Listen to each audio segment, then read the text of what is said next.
চাঁচল থানার কলি গ্রামে এই পুকুর থেকেই উদ্ধার কচ্ছপ তুলে দেওয়া হলো বন দপ্তরের হাতে। কলি গ্রাম রক্ষাকালী তলার বাসিন্দা প্রদীপ দাস গতকাল পুকুরে মাছ ধরতে গিয়ে মাছের জালে একটি কচ্ছপ ধরা পড়ে। তিনি গ্রাম পুলিশ শুভঙ্কর সরকারের সহায়তায় বন দপ্তরের সঙ্গে যোগাযোগ করেন। আজ রবিবার সকালে বন দপ্তরের চাঁচল রেঞ্জের কর্মী ফাইজুল হক এসে কচ্ছপটি উদ্ধার করে নিয়ে যান। বন দপ্তরের পক্ষ থেকে বার্তা দেওয়া হয়, আইন অনুযায়ী কচ্ছপ পাচার এবং শিকার দণ্ডনীয় অপরাধ। জলের বাস্তুতন্ত্র বজায় রাখতে কচ্ছপের প্রয়োজনীয়তা রয়েছে, তাই কোথাও কচ্ছপ পাওয়া গেলে যাতে বন দপ্তরের সাথে যোগাযোগ করা হয়।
আজকে কোন এলাকায় কচ্ছপ উদ্ধার হলো?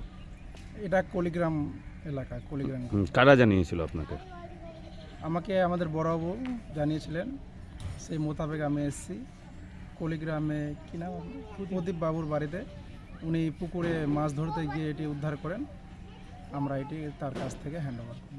কচ্ছপটির বয়স কেমন মনে হচ্ছে বা ওজন কত? কচ্ছপটি মোটামুটি 1 কিলো প্লাস, 1-1.5 কিলো হবে, 2 কিলোর উপরে।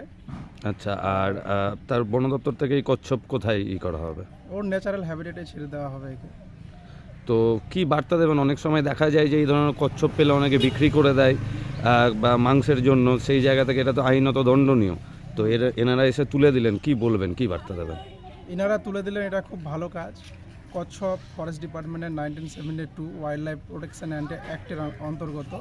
এটা একটা শিডিউল প্রাণী এবং এটি পাচার করা এবং শিকার করা আইনত দণ্ডনীয় অপরাধ।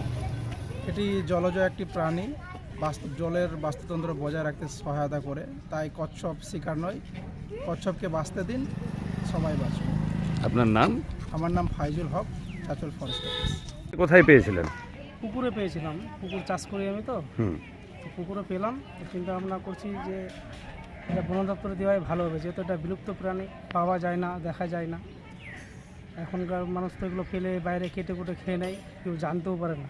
ওই জন্য আমি সবাই যাতে দেখে বুঝতে পারে এটা দেওয়ানো উচিত গভর্নমেন্টকে, ওই জন্য আমি দিলাম। মাছ চাষ করতে গিয়ে হ্যাঁ, পেয়েছিলেন? মাছ চাষ করতে গিয়ে পেয়েছি। কবে পেয়েছিলেন কচ্ছপ? কালকেই পেয়েছি। আচ্ছা, আজকে বন দপ্তরের হাতে? হ্যাঁ, বন দপ্তরের হাতে আজকে তুলে দিলাম। আপনার নাম? আমার নাম প্রদীপ দাস।